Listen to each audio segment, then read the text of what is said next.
If you've been working out consistently and stretching regularly and you feel like you're doing all the right things and your back and hips are still bothering you, then this video is for you, because the problem isn't your back at all. So here's what's been happening with me. I was going to the gym consistently. I was stretching.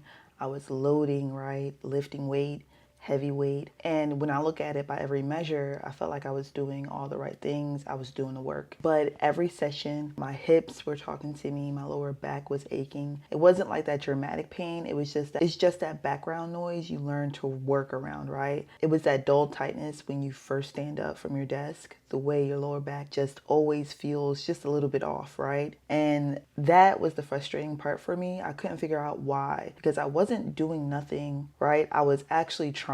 So if you know by now, I've been sitting at my desk for almost 10 years working from home. So I've been sitting at my desk for work for a long time. But once I started working from home, sitting at my desk became longer. Instead of sitting at my desk for about like 6 hours, now I'm sitting at my desk for about 10 hours. And let alone working from home, I'm not taking that commute. I'm not walking as much as I used to. I'm literally just sitting for long periods of time. And then after work, I'm sitting on a sofa or I'm sitting on my bed, right? My body was barely moving through its full range of motion pretty much all day. And I didn't actually realize that was slowly changing how everything worked below my waist. So the moment it clicked for me was when I noticed where the pain was actually coming from. It was my SI joint, where the lower back meets the pelvis. It would flare up after just one day at my desk or after a lifting day with back squats. And I thought, why is this always happening in this spot? It's not me not to look for answers. So your girl went looking for them. And honestly, what I found changed how I train and how I train my clients. And it kind of changed how I think about pain altogether. So stick around, there's some good stuff. So I went deep. I read studies. I watched every Squat University video I could find. I found some deeper research, some blogs, right? And the same thing kept popping out to me. It was like the same chain everywhere, in every study, in every research paper I found. This is like the chain I found. So you're sitting, then you have hip flexor shortening, you have your pelvis pulling forward, and then your glutes stop firing, and then your back takes all the load. So that's the chain and your back, which everyone is treating. And it's actually the victim in this story, not the cause. That's what I had to learn. So here's the study that made it real for me, and it clicked to where I found like a new framework for myself. EMG study, women with tight hip flexors versus normal flexibility during squats. So 60% less glute activation in the tight hip flexor group, and then 2.6 times more hamstring activity compensating, right? So I read that and I thought, that's me.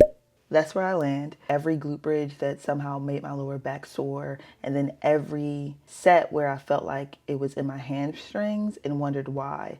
This was it. So the research wasn't giving me that new information. It was giving me language and evidence for something my body had already been experiencing for the last couple years, right? And that felt more like a relief, not because it was good news, but because it was real. It was solvable, right? It made me actually more confident in my training and going back to the gym and being more consistent, because now I feel like I know what actually is going on and how to fix it. So now we're going to talk about what I tried and what didn't work. Before I figured this out, I tried the obvious stuff, and I want to be honest about this because I think you probably tried the same things. So I stretched. I did the pigeon stretch. I did the hip flexor lunges, anything that felt like it was addressing the tightness. And it did help while I was doing it. But then I sit back down at my desk and the tightness would come right back within the hour of sitting at my desk. I did glute bridges, but I kept feeling them in my hamstrings and in my lower back, not my glutes. That's where you want to feel it, okay? And I didn't understand why at the time. And I went straight into clamshells. I didn't really do any prep work, no release first. I know now that I was probably just making my already dominant hip flexors even more dominant. All right, we're back. So now we're going to talk about the framework, right?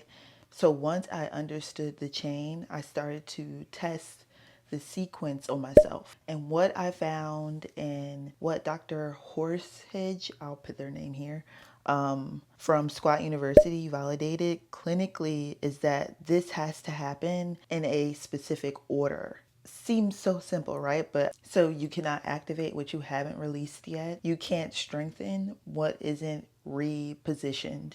And every phase depends on the one before it. So that means how well you do it, right? The correct way, the correct form. So this is the framework that I built and I also use with my clients too. So the first stage is going to be a release. We are going to be releasing what's overactive. Maybe it's the hips, the TFL. You also want to turn down the volume on the muscles that are more dominant before anything else can work, right? So that has a lot to do with like foam rolling. I actually did that in the gym today because I just felt my hips were really tight. So I did foam rolling first. I think this is the first time in my like fitness journey that I really utilize my foam roller. Now that I know what I'm using it for and why I'm using it, right? It makes so much more sense. You're kind of just releasing that stress in those areas before you even decide to add load, before you decide to do any exercise, right? Next, you want to reposition. This is a new one for me and this is where I had to do a lot of research. Repositioning the pelvis, right?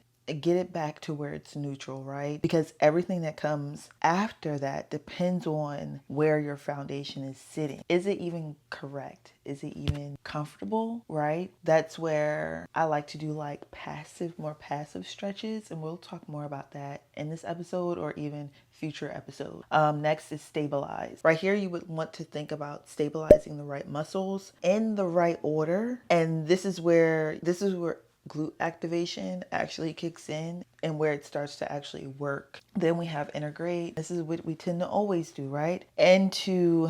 So you want to integrate into real movement patterns. For me, the RDLs was the one that changed everything for me. The first time I did it correctly, hinging from the hip, loading the posterior chain, driving through the glutes. I felt it exactly where I was supposed to. And I thought, why haven't I ever felt like this before? I was missing those things before it, but also I probably wasn't doing them correctly because I didn't understand why I needed to do it right. So when it came to an RDL, maybe I'll make this into a separate video, but when it came to an RDL, I was really frustrated because I couldn't feel it in the right areas. I always felt it in my lower back. I feel like my upper half was doing more of the work. So once I understood that with an RDL, you're supposed to feel it in like your hammies and in your glutes. You should feel your glutes too.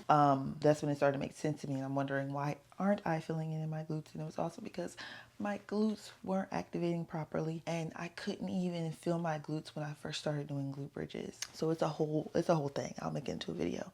But after integrate, we get into reinforcing those movements, right? Reinforce this daily, right? Because the pattern has to replace the old ones. We're learning, we're getting familiar with the patterns. A lot of times with my clients, before we even headed to loading the weight, before we load, we usually integrate with like a TRX hinge before we get into dumbbell RDL, something like that. So we'll start with a TRX hip hinge. Yeah. So one session doesn't fix 10 years of sitting, right? But if you create a good framework and just focus on that for like 8 weeks or 10 weeks or 12 weeks, depending on where you feel you fall at. I did it for like 10 weeks. I actually rolled it over into a newer program that I was doing. I didn't want to stop doing it because I didn't want to lose the progress I've made. So I put it into my second workout, and maybe I'll talk about that in the other video too. Talk about how I integrated them. I'll make a note of that because I have a lot of ideas. But my back started feeling different, not because I stretched it or not because I did the simple things like stretching it or rolling it. No, I put it through, I released the stress from the muscles that were overactive, and I helped strengthen the underactive muscles. Then I also added in activation exercises to help activate the right muscles, right? And then we started practicing the movement patterns. Then we started adding on the load. It's a process, but I feel like if you create a solid plan to get through this first phase, that second phase, you'll be able to implement other exercises, get back to what you were doing before. Like I took out back squats because of my back pain, and I added in Bulgarian split squats to help my glutes. And now that I feel like I'm there, I can finally get back to back squats. It's all in the journey, and all of that is a part of the journey. Where else? I hope this isn't fuzzy, you know? So if you've been in that cycle, stretching and wondering why it keeps coming back, right?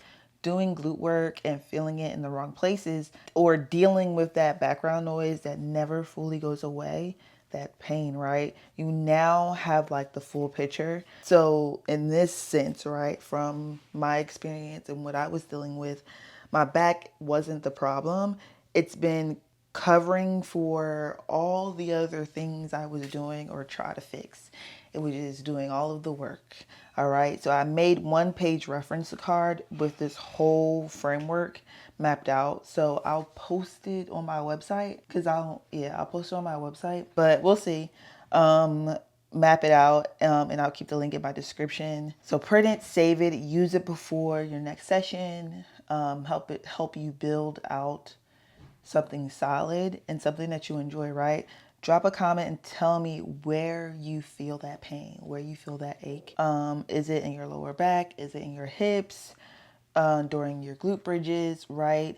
I would want to know, because this tells me exactly where I should go deeper in my up and coming videos, okay? So I will see you soon.